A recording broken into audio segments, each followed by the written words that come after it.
What is up, CombatBS fans?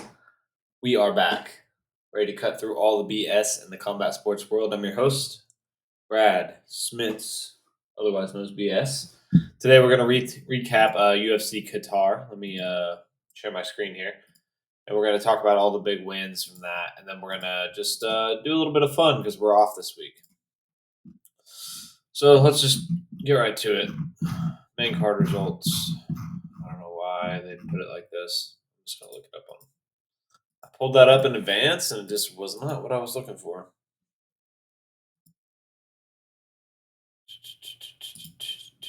Here we go.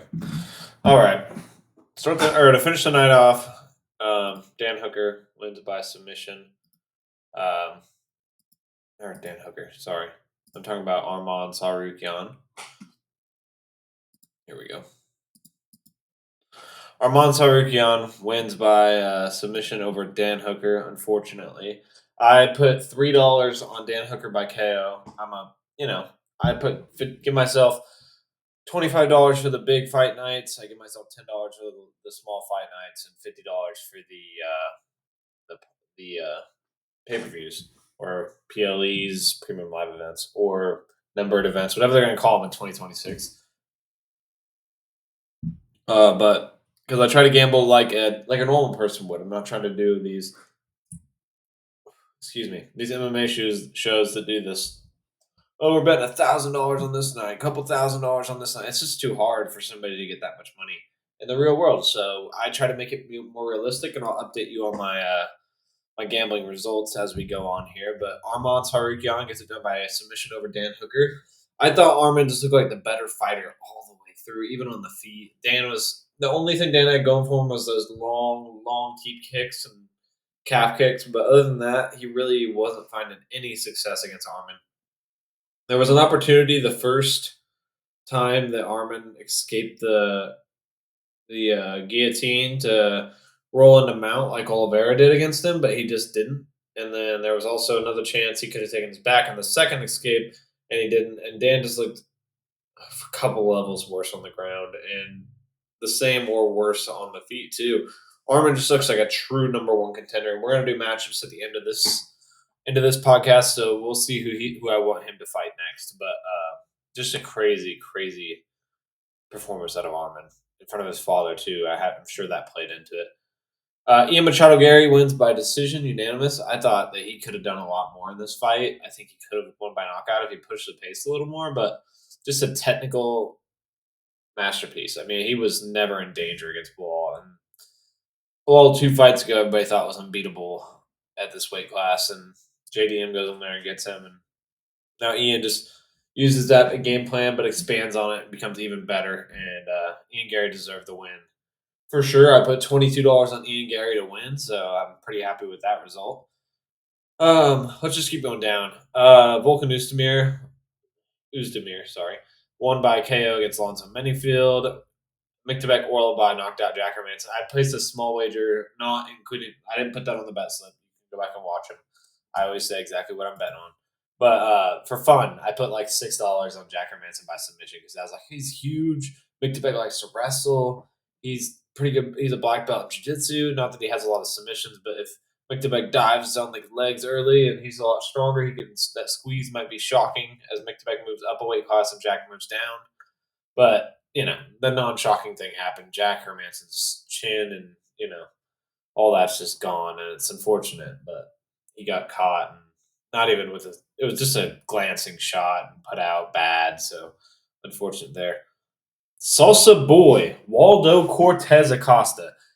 This one I made my girlfriend mad during because I got up yelling because I was just amazed. I mean, this dude takes a fight 3 weeks after being poked in the eye on 3 days' notice, flies across the world, loses 10 hours on the flight, has to weigh in right on weight, and then wins by knockout in the first round over Shamil Gaziev, who's a scary heavyweight. Like, he's a good prospect at heavyweight. Like, there's not a lot of them these days, but Shamil's legit, and Waldo made it look easy. So, what a performance from him. And what a performance from this next guy, Kyogi Horiguchi, with one of the best wins, the most exciting wins I've seen at flyweight. It wasn't like he just went out there and submitted him in the first round. He wins at the 218 minute mark of round 3. So this fight went almost to the end, and Kyogi just dominated thoroughly and then finds a submission. So incredible fight from Kyogi. I think he deserves that title shot that he was calling for against Pantoja if he beats Van, obviously, but crazy. This one, KO TKO by Luke Riley. Luke Riley's got heavy hands, but I thought Bogdangrad had him in that first round. I thought if he just stuck to the game plan, he had him, but Luke Riley found the shot. Nicholas Dalby wins a boring fight uh, against Izagakmaev. I don't know how to pronounce that name. I'm not gonna lie. Asuel Mabayev wins by submission. Uh, Abdul Rakhmanov Yakayev or Rahman Yakayev. He is super impressive. This guy was like a minus 2,100 on DraftKings as the fight was closing. Yeah, minus 2,000. And he looked every part of it because he went out there and just smashed the dude. This fight, I definitely had Taporia winning. Just a crazy performance. I mean, he's just unwavering. Like he just looks like he is so confident in what he does. You can hit him with a few big shots, and he's still just going to keep walking at you, doing that little boxing duck back, weight on the back foot, ready to spring into it. Heavy jabs. He hurt Omakan like multiple times against the cage in a row in the third round. Probably could have got him out of there, but just a great performance. Nothing else really of note on this card, in my opinion. Ryan Loder got knocked out quick. This fight was boring as hell, and then this fight, don't really care.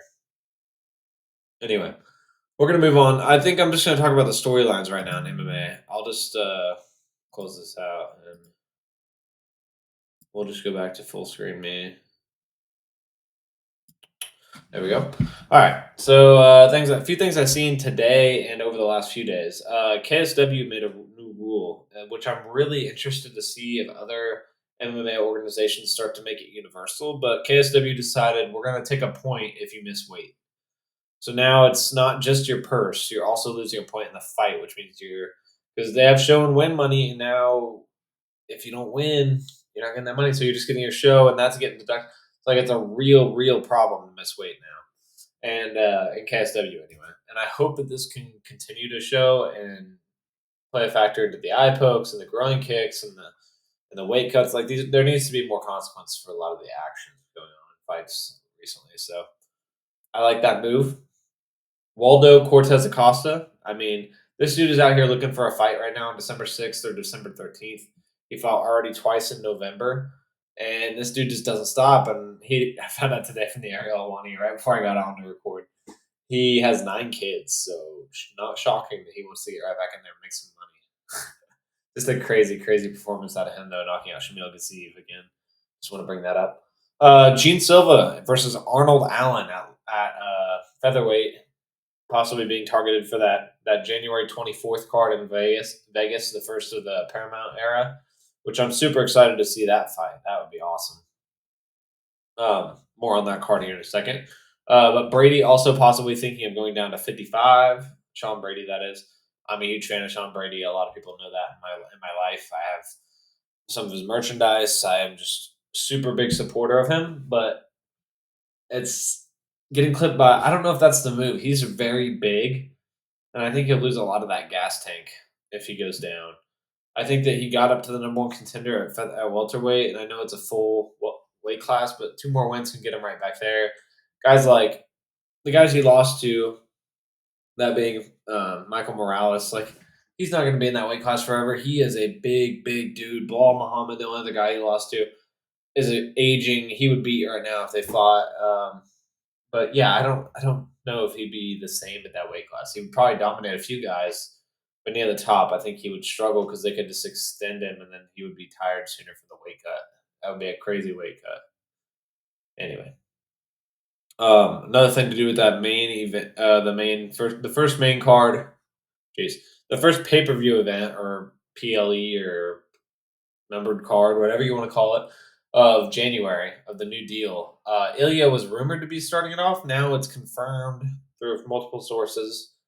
It's been leaked in MMA media that Ilya will not start off the year being on the first card. So that's kind of shocking, a little bumming, like because I think everybody kind of wanted to see Ilya Patty and sneak that in right after the Armin fight, and then just grant Armin the next shot. But Ilya is apparently they said spring,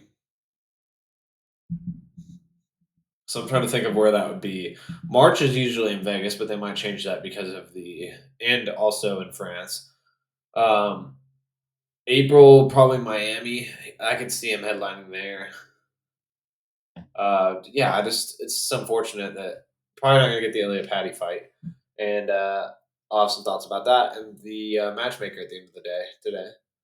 Also rumored to be on that fight card is Amanda versus Kayla. So I'm really hoping that's the co-main, and they go with I don't know a guy. Let me think. Is Tom Aspinall secretly ready to go, and they're gonna do that at heavyweight versus and Kayla in the co-main? Is Alex Pereira wanting to defend his belt one more time before going for a super fight? I doubt it. 185. Hamzat already said he has a foot injury that they're working on. 170 literally just fought. I mean, I wouldn't be shocked. Islam did say he wants to turn around fast, but I don't know. Who knows? That's a possibility, I guess. 155 is Ilya. 145 is Volk. He's definitely doing February's card. 135 is Marabi's fighting in December, even though he likes to keep a busy schedule. He's not taking both of those. 125 is also in December. So it really just leaves a few options. So that might be the main event of the first card, which would be unfortunate, but do as you must, I guess. Anyway, I'm gonna update the combat bet slip. We were minus 690 on the year, $6.90. We put $22 on Ian Gary twin period money line, and we put $3 on Dan Hooker by KO. I put him early in the week, as soon as they popped up. So I got Ian Gary at like minus 190 something, I think, and $22 paid us 33.10, and the $3 on Dan Hooker didn't come through. So we lost 25, gained 33.10 overall, putting us 120 positive. So we're in the black, no longer in the red. And now we're going to play matchmaker because I really want to look at these rankings at lightweight and at welterweight. Also, hold on, we're going to do one heavyweight because Waldo Cortez Acosta. I think this is the fight. I think you put him on the card with Cyril Gane and Tom. I think you put this fight together. Volkov and Waldo Cortez Acosta. And whoever wins that fight, I think you put in the next title shot. I know Volkov kind of got promised a title fight for, hey, if you just have a good performance against Jonathan, I'm at. Well, he didn't. He didn't. That's the bottom line. He didn't, and it's time to move on from that. Make him fight one more, and if he wins that, then sure. All right, now we're gonna do lightweight. Lightweight, I think it's Armin Sarukian now for Ilya. I don't think you have the chance to do the patty anymore because Armin said I'm willing to cut weight in January. Like I'll be ready. So I think he deserves that shot. And now that you're guaranteeing Ilya won't be in January, there's no reason to pass over Armin. Armin will be ready. So I think that should be the fight. We're gonna do all the way down 1 through 7. So Charles Oliveira and Max Holloway. These guys should fight. BMF. I mean, who doesn't want to see Charles Oliveira and Max Holloway again after that? Early in their careers, Charles Oliveira had that injury-ish thing, whatever, kind of quit because he thought he was injured or was injured. I'm not sure. Justin and Patty. I mean, this is as easy as it gets down the list. Justin and Patty, make them fight. Then we get a little more complicated here. Dan Hooker.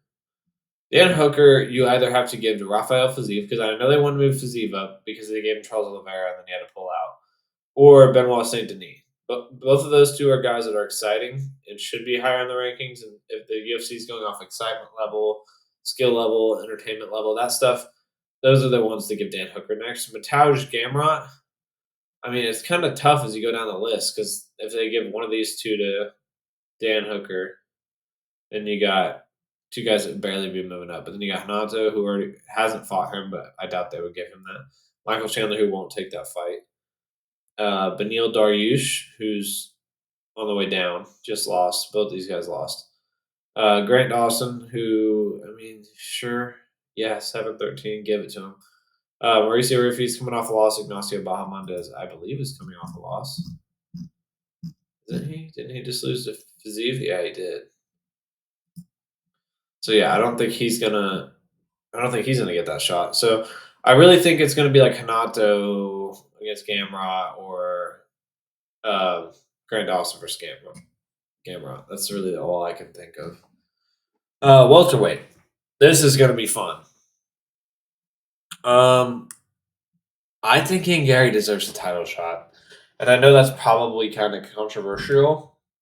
Controversial, whatever. But the reason I think that he deserves a title shot is the activity. Shavkat, I don't think you can sit for a whole year injured, even if you earn the number one spot. Like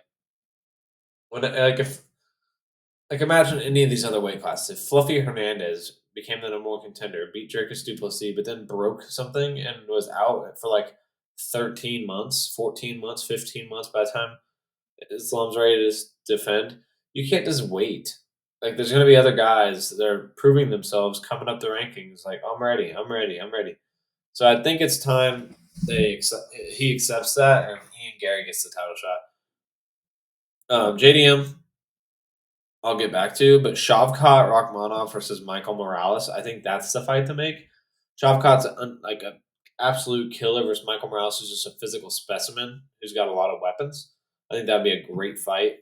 So all sorts of entertain. It would, I guess, not sell, but it would be super entertaining. You could put it at the co-main event of a pay-per-view. No one would complain. Bilal Muhammad and Carlos Prates, both these are hard to matchmake. You can put them against each other, but I think that's a little boring. I think they're going to want to move Carlos Prates up the rankings constantly. So I think you give Carlos Prates JDM. I think that would be a great fight. Um, Another fun one I think they should do: Kamaru Usman versus Bilal Muhammad. Bilal Muhammad. The reason I think they should do this is because if they want to give Usman a title shot against Islam, so Islam can get that name on his resume, a fight we all want to see is the beef between Kamaru and Bilal done, and let's just see who wins. If Bilal loses, sure, tomorrow maybe you've earned it. But if Bilal wins, he's nowhere close to a title shot. It's a perfect scenario for the UFC. Both the old guys are like, you might be able to give Kamaru Usman one more shot at the title and just get the name on Islam's resume, or you can just hold off. Sean Brady, that's the only hard one here. He's coming off a loss, but he doesn't deserve to fight these low-ranked guys. And if they do offer him one of them, he's mentioned the idea of moving down to 55. There's really nobody at 55 that I see beating him down here. It'd be like 8 and up that he'd have harder times with, which hard time, not a hard time, not a hard time, hard time, not a hard time, hard time, hard time, hard time, hard time. But yeah, I don't know if there's a matchup for Brady right now. He might just have to sit a little bit with this KO, let his mind rest, and get back in there whenever he decides. So that's really all the matchmaking I can do for you today. I don't see any great option. I think JDM Carlos Prates is a great fight. I think Michael Morales, Shavkat Rakhmonov is a great fight. And I think the lightweight division is as straightforward as it gets. I don't know why they aren't booked yet. So that's it for the Combat BS show today, guys. I just want to get a quick one in before Thanksgiving. Tomorrow's Thanksgiving, so look to see if that UFC first UFC Paramount card gets announced on that Chiefs game on Paramount Plus. Chiefs Cowboys is going to be one of the most viewed football games of the year. I wouldn't be shocked if Paramount wants to put a commercial in there with a fight announcement for the first UFC card. So that'll be it for me, guys. We'll talk to you later. Have a good night.